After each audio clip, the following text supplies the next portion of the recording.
जालौन जहाँ पे 3 विधानसभा आती हैं, जिसमें एक सुरक्षित है उरई, 2 विधानसभा जो सामान्य कैटेगरी में आती है, और हमारे बैनर में तीनों विधानसभा के नाम है और तीनों विधानसभा के 22 युवा है। 22 युवाओं की बातें जब हम लोगों ने सुनी और ये 22 युवा अपनी अपनी विधानसभा में जब 22 पंचायत तक गए, जब 22 पंचायत के साथ 22 लोगों के साथ बातचीत किया, तो इतने सारे बातें निकल करके आई हैं जिनको सुनने के बाद ये पता चलता है कि आजाद जी के 75 साल के बाद कितने विधायक बने, कितने मंत्री बने, कितने लोग राजनीति में आए, लेकिन आज भी समस्याएं जस की तस हैं। कहीं ना कहीं जो जवाबदेही की प्रक्रिया है उसमें अंतर देखने को मिल पा रहा है। अभी युवाओं ने जो बातचीत किया, जो हम लोगों ने उनके साथ चर्चा किया कि यहाँ के युवा सबसे ज्यादा पलायन करके जाते हैं, पलायन करने के बाद वो दूसरे प्रदेशों में जाके के रोजगार की तलाश करते हैं। क्या बुंदेलखंड में संसाधन नहीं मिल सकते, क्या यहाँ रोजगार नहीं मिल सकता? युवा बोल रहे हैं कि यहाँ पे रोजगार की फैक्ट्री लगा दीजिए, हम यहाँ रोजगार कर लेंगे। बुंदेलखंड में सबसे बड़ा मुद्दा खदान का है। जालौन में भी बहुत ज्यादा मोरम निकाल के लेकर के जाते हैं, लेकिन यहाँ का युवा पलायन करके दूसरी जगह जाता है। यहीं के युवाओं ने बातचीत में बताया कि उनका स्कॉलरशिप नहीं मिल रहा है। जब उनको स्कॉलरशिप नहीं मिलेगी तो पढ़ाई नहीं कर सकते हैं। एक स्टडी बताती है कि पूरे बुंदेलखंड में हर साल हजारों युवा स्कॉलरशिप न मिलने की वजह से पढ़ाई छोड़ देते हैं और वो दूसरी जगह पलायन करके अपने परिवार का भरण पोषण करने के लिए चले जाते हैं। आप सुन रहे थे कि युवाओं को मौका नहीं दिया जा रहा है, तो युवा ये भी चाहते हैं कि हमें अब राजनीति में भी आना है, क्योंकि हमें ही बदलाव करना है। तो उत्तर प्रदेश का युवा बदलाव करना चाहता है। बदलाव की इस मुहिम में हम आप सबसे सहयोग, समर्थन और साथ की अपील करते हैं। आइए हमारे साथ हम मिलकर के उत्तर प्रदेश में युवाओं की आवाज को बुलंद करें, युवा दस्ता को लोकतंत्र में युवाओं की हिस्सेदारी की बात करें। Thank you. आज युवाओं का देश में कोई महत्व नहीं है, जबकि युवा सबसे ज्यादा, हमारे देश में सबसे ज्यादा युवा है। और 75 साल आज़ादी के बाद भी युवाओं की कोई हिस्सेदारी नहीं। युवा हमारा सबसे ज़्यादा बेरोजगार है, सबसे ज़्यादा गांव और छोटे छोटे शहरों से हम जुड़े हुए लोग हैं। हमारे यहाँ सबसे ज़्यादा गरीबी है बुंदेलखंड में। बुंदेलखंड में गरीबी है और लोगों को ना समुचित उपचार नहीं दिए जाते, ना तो दवाई से ना पढ़ाई से। शिक्षा भी बहुत कमजोर है हमारे यहाँ। हमें केवल ये काम किया जा रहा है कि शिक्षा मिलेगी तो आप बगावत करेंगे, अगर बगावत करेंगे तो प्रश्न चिन्ह लगेगा। अगर शिक्षा ही नहीं दी जाएगी तो प्रश्न चिन्ह लगने का कोई सवाल ही नहीं उठता, क्योंकि हम मजदूरी में ही लगे रहेंगे। अपने पेट भरने का इंतजाम करेंगे सबसे पहले। तो जब पेट भरने का इंतजाम करेंगे तब तो शिक्षा तक पहुंचेंगे। पेट न भरने का इंतजाम ही खत्म कर दो इनका, तब शिक्षा तक पहुंचेंगे। इसलिए हमें तो शिक्षा और गरीबी में ही वही निपटा दिया जा रहा है, बहुत निचले स्तर पर। ऊपर उठने का मौका ही नहीं दिया जा रहा। इसलिए हमें राजनीतिक दलों से ये अपील है कि हमारे युवाओं को शिक्षा की ओर ज्यादा बढ़ाया जाए, जो आगे चल के भारत के भविष्य को आगे ले जा सके। धन्यवाद। हमारे गांव में प्राइमरी स्कूल है, उसमें बच्चों को अच्छी शिक्षा नहीं मिलती है, क्योंकि बच्चे अगर शुरुआत से अच्छे नहीं पढ़ेंगे तो आगे चल के उनका पढ़ने में मन नहीं लगेगा। और हमारे गांव में इतनी भी अच्छी स्थिति नहीं है कि गांव वाले बाहर पढ़ा सके, बच्चों को अच्छी शिक्षा दिला सके। हमारी यही सरकार से निवेदन है कि बच्चों के लिए कुछ किया जाए और अच्छा प्राइमरी स्कूल में बच्चों के लिए कुछ अच्छे टीचर। मेरे गांव में पानी की कुछ ज़्यादा समस्या है और कच्ची सड़क भी है। हर कोई आता है वोट मांगने के लिए, जब आता है तो बोलता है कैसी ये जगह है, क्या है, तो लेकिन बोलते हैं कि वोट दो। हम तो बोल देते हैं कि हाँ देंगे, लेकिन बोलते हैं कि अगर वोट दोगे तो हम जीत जाएंगे तो बनवा देंगे। फिर वोट लेने के बाद भी कोई भी नहीं आता है, और जब फिर वोटिंग आ जाती है तो फिर आ जाते हैं लेने के लिए। का रहने वाला हूँ। हमारे उत्तर प्रदेश में 53% युवा हैं, और हमारे उत्तर प्रदेश की जितनी भी जनसंख्या है, इन 53% युवाओं के ऊपर ही वो 53% युवा ही उनका खर्च, रहना, खाना वही चला रहे। जब तक वो शिक्षित नहीं रहेंगे या उनको रोजगार नहीं मिलेगा तो वो ये कैसे चला पाएंगे। इसलिए मेरे आगे जो प्रत्याशी हैं या जो सरकार है जो भी आएगी, उनसे हमारी गुजारिश है कि हमारे जो युवा हैं, जो अशिक्षित है, उन्हें शिक्षा का अधिकार दिया जाए। जो रोजगार के लिए भटक रहे हैं उन्हें रोजगार दिया जाए। यही हमारी। विधानसभा से मेरे गांव में पानी की बहुत कमी है। मेरा यही कहना है कि पानी की दिक्कत की समस्या। मिलन कुमार है, मैं काशी रामपुर का रहने वाला हूँ। मेरी ये सरकार से गुजारिश है कि जो मिलिट्री वाले होते हैं ना, उनको पूरी छूट दी जाए, पूरी। आतंकवादियों को मारने की, जो सरकार में मिल रही है।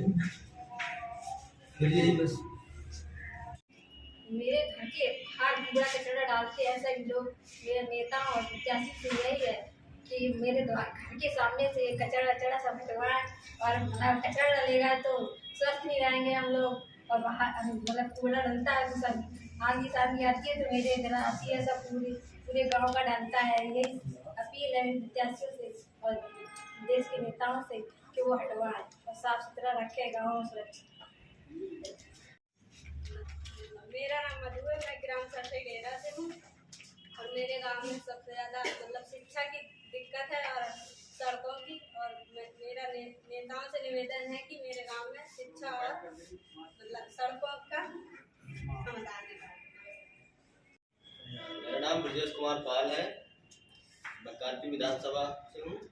और बात आती है युवाओं की हिस्सेदारी की। तो हिस्सेदारी का ये है कि युवा हर अलग अलग राजनीतिक पार्टियों में डंडा झंडा लाठी भी खाते हैं, तो ये सब करने के बावजूद भी उनको हिस्सेदारी नहीं मिलती है। कुछ युवाओं की भी ये गलती रहती है कि वो समाज जाल पात में बटे हुए रहते हैं, यहाँ से वो ये इनको दे देंगे।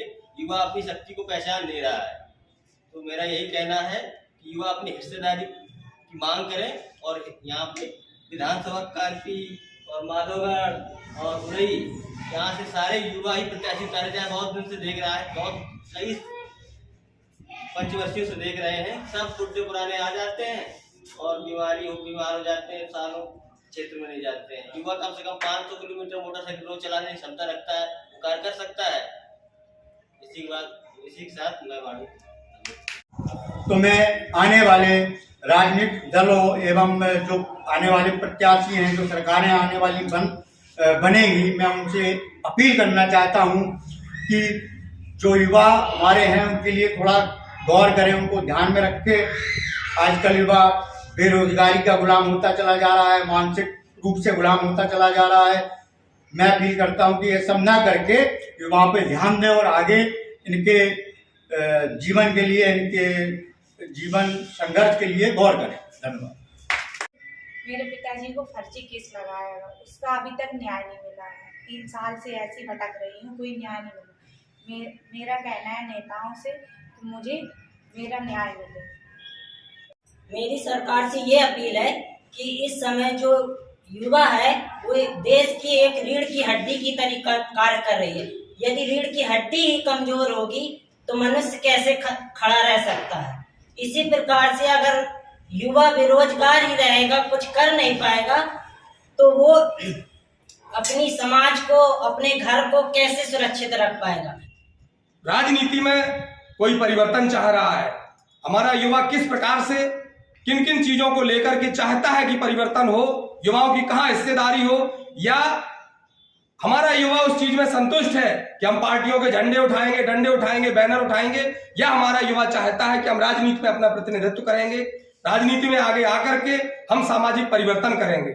हम लोगों की जो 26 जनवरी गणतंत्र दिवस के दिन से युवा दस्तक और लोकतंत्र की टीम ने जो युवाओं को साथ लेकर के लोकतंत्र के पावन पर्व इस विधानसभा के चुनाव में जो अपनी दस्तक देने का काम शुरू किया है, जिसमें 22 विधानसभाओं में 2022 के चुनाव में 22 विधानसभाओं में अलग अलग जातियों के 22 युवाओं के नेतृत्व में हम लोग जो कार्य कर रहे हैं, लगभग 22,000 से अधिक युवाओं का जो सिग्नेचर कैंपेन हम लोगों ने किया और जो हम लोगों के साथ उनकी सहमति प्राप्त हुई है, उन युवाओं की आवाज को बुलंद करने के लिए, युवाओं की आवाज को लेकर के सभी राजनीतिक दलों की प्रतिनिधित्व करने वाले प्रत्याशियों के सामने युवाओं की आवाज को पहुंचाने के लिए, उन युवाओं का मत जानने के लिए आज हम लोग यहाँ एकत्रित हुए हैं। यहाँ जानेंगे कि हमारा युवा क्या चाह रहा है और उन प्रत्याशियों से वो किस प्रकार से अपनी बातों को रखना चाह रहा है, युवा किस प्रकार से राजनीतिक परिवर्तन चाहता है। आज हम सब लोग यहाँ जानेंगे और इस कारवा को पुनः कल किसी और कार्यक्रम में लेकर के किसी और जनपद के प्रतिनिधित्व करने के लिए पहुंचेंगे। आप सभी लोगों से गुजारिश है, आप सभी लोगों से आग्रह है कि जो भी युवा सामाजिक परिवर्तन चाहते हैं, युवाओं का सामाजिक नेतृत्व चाहते हैं, राजनीतिक नेतृत्व चाहते हैं, कृपया युवा दस्तक और लोकतंत्र की टीम का हिस्सा बने।